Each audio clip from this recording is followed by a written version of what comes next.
Lecture: Organizing to Govern.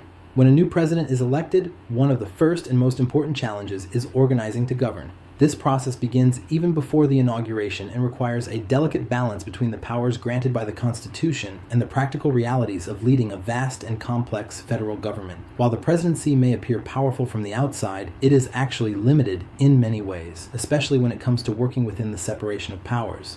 Yet one of the president's greatest tools is not found in the Constitution at all. It is the ability to communicate with the nation in a single, unified voice. Modern media has only magnified this so-called bully pulpit, allowing presidents to set the public conversation and rally support for their policies. The first task in this transition period is ensuring a smooth and peaceful transfer of power. This peaceful transfer is one of the hallmarks of American democracy and stands in contrast to many nations where political change is turbulent or even violent. Outgoing presidents cooperate with incoming leaders, and transition teams begin work well before Inauguration Day. These teams coordinate with federal departments and agencies to ensure that the new administration can begin governing effectively on day one. A critical part of this early work is staffing the executive branch. The president must fill hundreds of positions, including cabinet secretaries, agency heads, and in some cases, federal judges. Many of these appointments require Senate confirmation, which can be a lengthy and politically charged process. In a period of divided government, confirmation battles can delay the president's ability to act on their agenda. Offices such as the Office of Management and Budget and the broader executive office of the president play key roles in coordinating these staffing efforts and ensuring the machinery of government continues to function.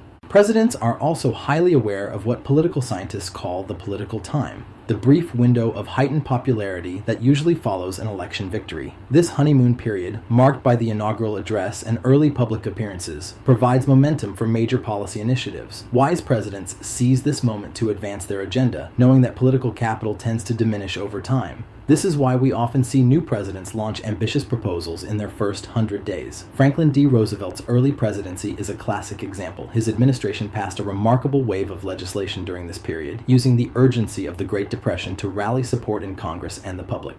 But even the most carefully laid plans can be upended by unexpected events. Natural disasters, security threats, and economic crises can quickly shift priorities. Effective presidents prepare for such challenges and adapt their strategies when necessary. This flexibility is essential to maintaining public trust and governing effectively. Of course, the president must also navigate a series of constraints. There are institutional limits, such as the separation of powers and checks and balances, which prevent any one branch from dominating. There are procedural limits, such as the Senate confirmation process and Congress's control over funding. And there are practical limits. Simply managing the sheer size and complexity of the federal government is a daunting task. Political skill and organizational efficiency are essential to overcoming these challenges. We should also recognize the evolving role of those around the president. In recent decades, first ladies have taken on increasingly visible and influential roles, serving as policy advocates, public figures, and even informal advisors. These roles, while unofficial, can shape the tone and focus of an administration. In the end, organizing to govern is about more than just filling positions and writing policy proposals. It is about using the brief window of early political capital to set a vision, communicate effectively, and lay the groundwork for 4 years of leadership. It is a race against time,